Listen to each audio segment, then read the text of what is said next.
So today is your first class of engineering mathematics for first semester.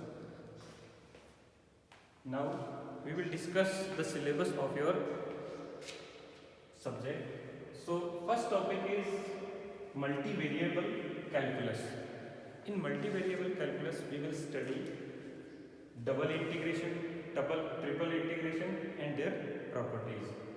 Second topic is multivariable calculus differentiation. In this topic we will study differentiation of partial differentiation and its properties. Third topic is Fourier series. Fourth topic is calculus. In this we will study beta function, gamma function and their properties.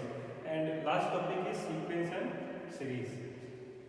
So this is the whole syllabus of your first semester. So first of all we will start with multivariable calculus integral. So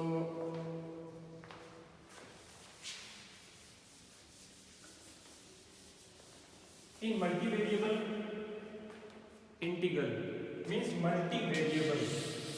अभी तक अपन ने जो integration पढ़ा है वो single variable का पढ़ा है, y is equals to F X है, और अपन ने इसका इंटीग्रेशन कर दिया F X D X between some limits. Now if a function z is a function of x and y that is more than one variable. So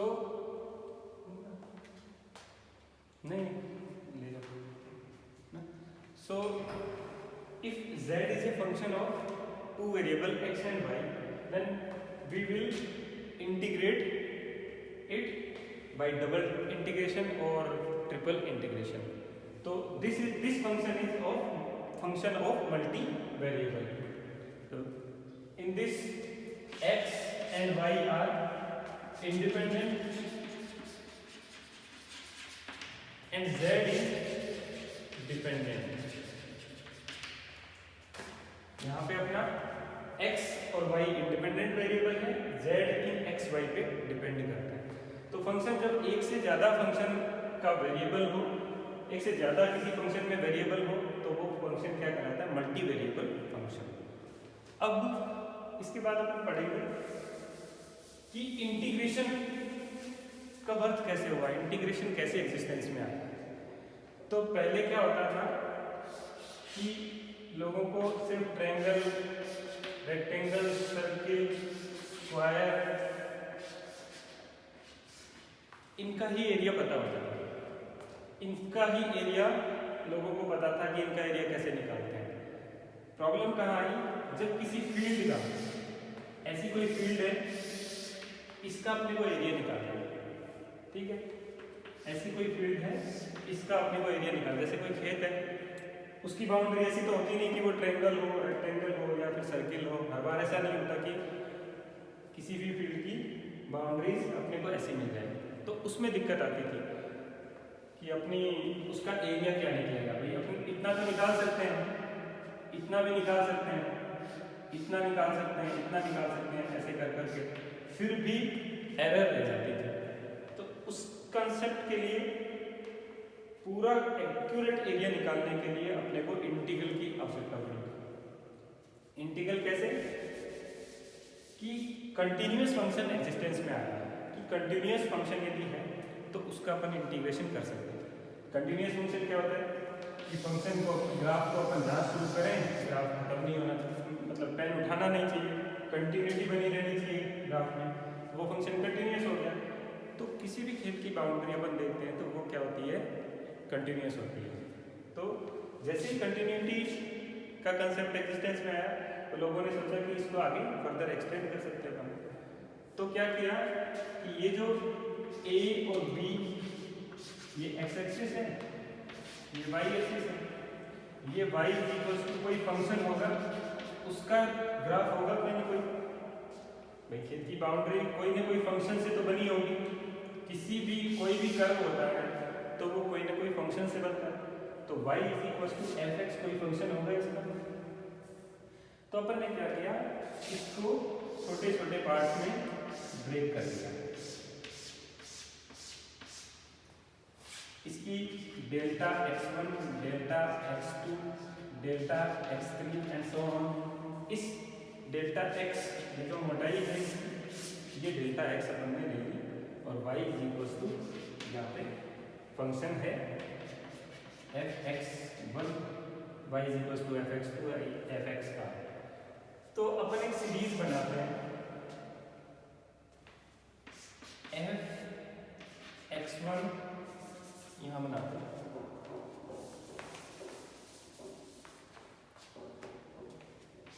fx1 delta x1 plus fx2 delta x2 fx3 delta x3 and so on. इन छोटे छोटे parts को अब देखो delta x1 y is equal to x into y क्या हो गया, area ही हो गया इस पर्टिकुलर रीजन का। इसको इस सीरीज फॉर्म में लिख सकते हैं f of X R delta X R where r is equal to 1 to n, यदि इसको n इंटरवल में ब्रेक करते हैं तो, और लिमिट इसकी लिमिट डेल्टा एक्स आर, यदि इस डेल्टा एक्स आर ये जो एरिया दिया है अपन इसको इतना छोटा कर दें कि ये टेंड्स टू 0 हो जाए, एकदम छोटा कर दें तो एक्चुअल एरिया आ जाएगा। और फिर नंबर ऑफ n को delta X R tends to 0 और n टेंड्स टू इंफिनिटी तक ले जाए, n को इनफाइनाइट तरीके से बढ़ा दें अपन, तो छोटा छोटा एरिया करके पूरे का एरिया आ जाएगा। उसी को अपन इंटीग्रेशन से डिनोट करते हैं a to b fx dx।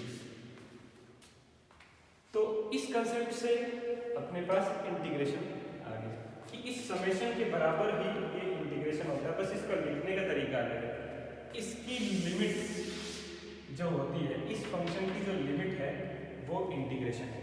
इसको अपन ने इस फॉर्म में लिख दिया कि भाई a to b fx dx। फिर इसके बाद इनके फॉर्मूले जनरेट हो गए कि भाई fx का जो भी फंक्शन है तो उस हिसाब से उसका फॉर्मूला बन गया रेक्टेंगल, और जो भी कर्व आए उनके हिसाब से उनके फॉर्मूले डिराइव हो गए। तो definite integral between two limits, definite integral between two limits a to b fx dx क्या बताती है, एरिया बताती है। क्या बताती है अपने को, एरिया बताती है। एरिया किसके बीच में, कर्व fx के बीच में और a टू b इस लिमिट के बीच में ये जो एरिया होगा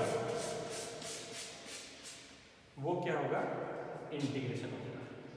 तो ये तो पढ़ा अपन ने कि कंसेप्ट ऑफ इंटीग्रेशन। अब इसके बाद देखते हैं कि डबल इंटीग्रेशन क्या होता है।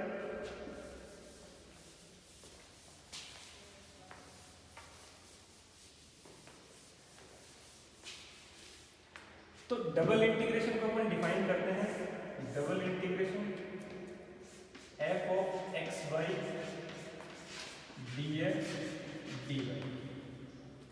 डबल इंटीग्रेशन को डिफाइन करेंगे जहां पे एक limit y is equal to f1x, y is equal to f2x, x is equal to a, x is equal to b,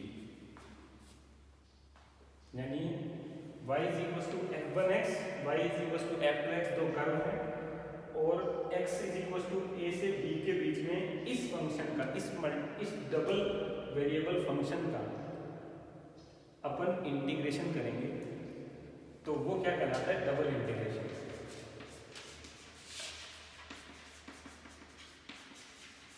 double integration, ठीक है।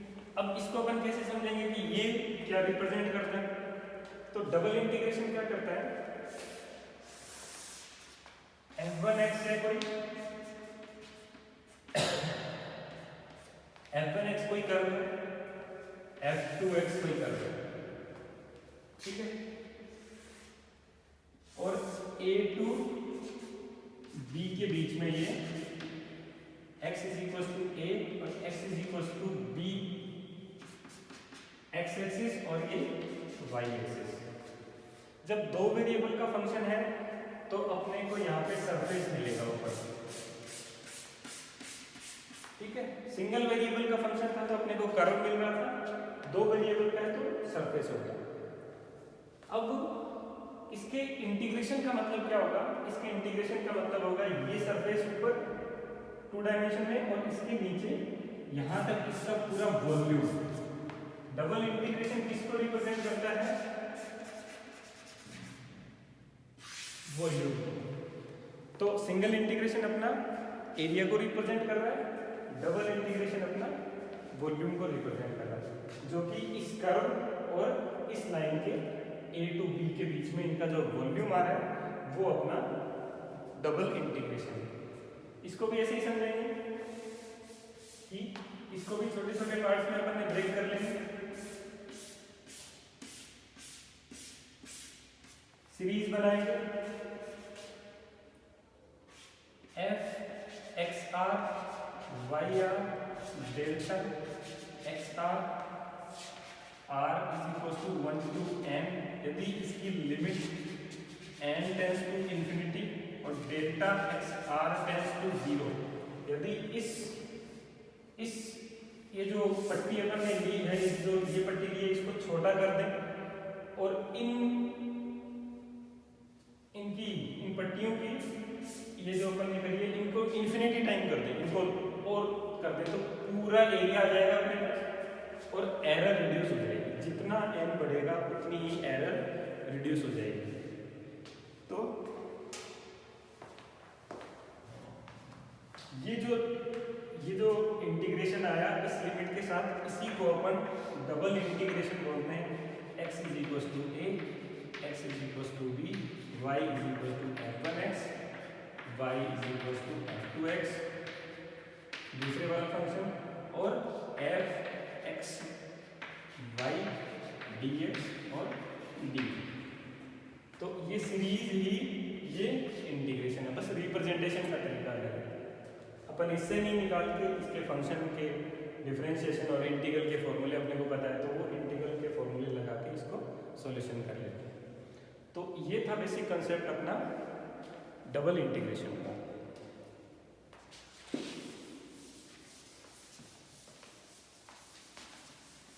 अब इसका सॉल्यूशन कैसे करेंगे? सॉल्यूशन के लिए अपन एक एग्जांपल लेते हैं।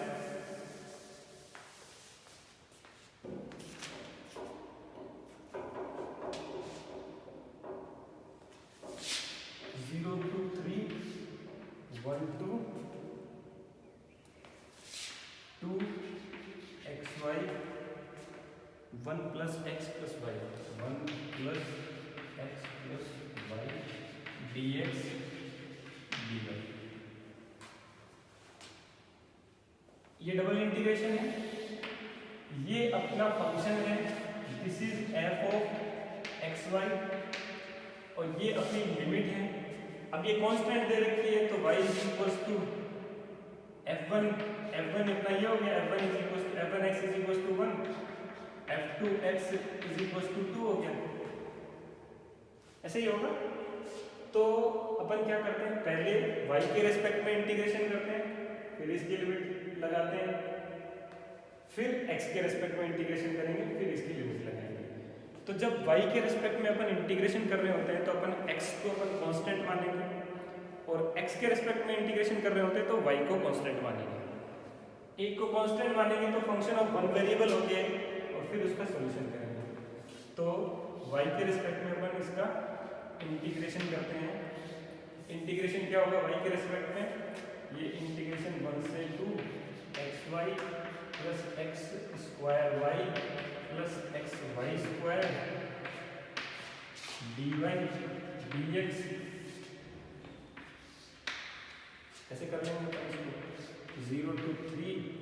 अब इसका करेंगे तो x Y square by 2 plus X square, X को जी कॉन्स्टेंट अपना, Y square by 2 plus X Y cube by 3 और लिमिट लगा देंगे 1 से 2 dx, 1 से 2 dx लगा देंगे। Upper limit minus lower limit करेंगे 1 से 3, 0 से 3, अपर लिमिट इसकी x बाई 2 वाई स्क्वायर है तो 4 plus X square by 2 4 plus x 8/3 minus 1 करेंगे तो x/2 minus x square by 2 minus x/3 और dx। इसको जब सॉल्यूशन करते हैं तो वो अपना आ जाएगा, यहाँ करते हैं 0 से 3 23/6 x plus 3/2 x square plus 3/2 x square और dx। अब सिर्फ x कांस्टेंट है अपने पास, तो अपन इसका भी इंटीग्रेशन कर देते हैं। 23/6 x square by 2 plus 3/2 x³ 3 और लिमिट लगाएंगे 0 से 3, upper limit minus lower limit 0 है, वैल्यू लगाएंगे, लिमिट लगाएंगे तो आंसर आ जाएगा 33/4। तो ऐसे अपन इसका इंटीग्रेशन करते हैं, बाकी अपन नेक्स्ट वीडियो में पढ़ेंगे।